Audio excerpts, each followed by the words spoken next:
Hi guys, welcome back to my channel and welcome to another how-to video. I know a lot of people don't like taking long flights, which is why I've put together this video with my top 10 tips on how to survive long flights. Hope you enjoy it.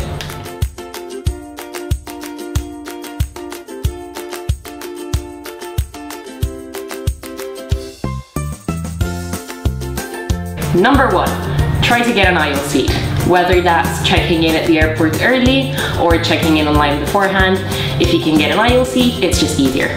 I'm a personal fan of the window seat on short flights, but on longer flights, it's just easier because you can stretch your legs and you don't have to awkwardly shuffle over your people sitting next to you during the flight if you want to go to the toilet. So it just saves you a lot of hassle, really. Number 2, if you get to the airport early and you've got some time before your flight, try to, keep a little bit active and walk around the airport. You've got 10 hours or however many hours of sitting down on the plane to do. So it's just nice if you can walk a bit before getting on the plane, maybe get a little bit tired so then you can sit down and try and sleep on the plane. And then who knows, I personally love going to the bookstore and getting a book for my flight, and your next favorite book might be out there waiting. Number 3, be the last person to board the plane. Even if you've got your aisle seat because you've asked for it beforehand, you might get lucky, and if the plane isn't completely full, you might find a free seat or empty, or even just 2 seats where you can stretch and lie down and get a great nap, which is always great. So number 4, during the flight, every now and then, make sure to get up and go for a walk, whether it's to go to the toilet or just up and down the aisle.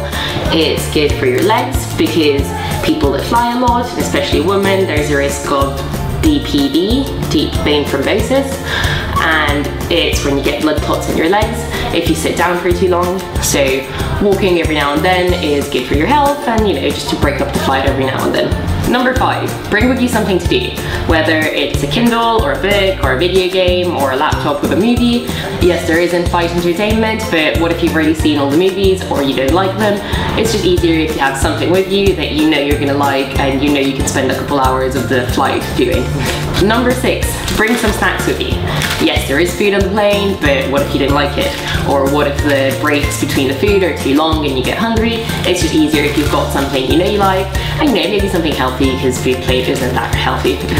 Number 7 is stay hydrated. This is so important. Flights are so dry, there is so much aircon and you get really dry, and it's really important to drink a lot of water. And then again, yes, there is water on the plane, but what if you're like, you're snuggled in, you're ready to sleep, and then you get a bit thirsty and you don't want to have to get up and go look for the air hostess to ask her for water. It's just easier if you've got your own bottle. Number 8, bring some moisturiser with you.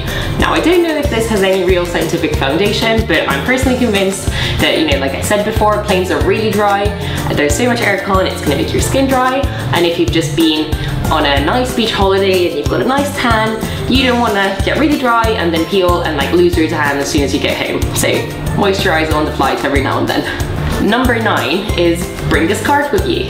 Scarves are multi-use. You can use it to cover your shoulders if it's cold because of all the aircon, or you can, you can cover your face if you want to sleep, and even once you get to destination, there are a lot more uses for a scarf than just being a scarf.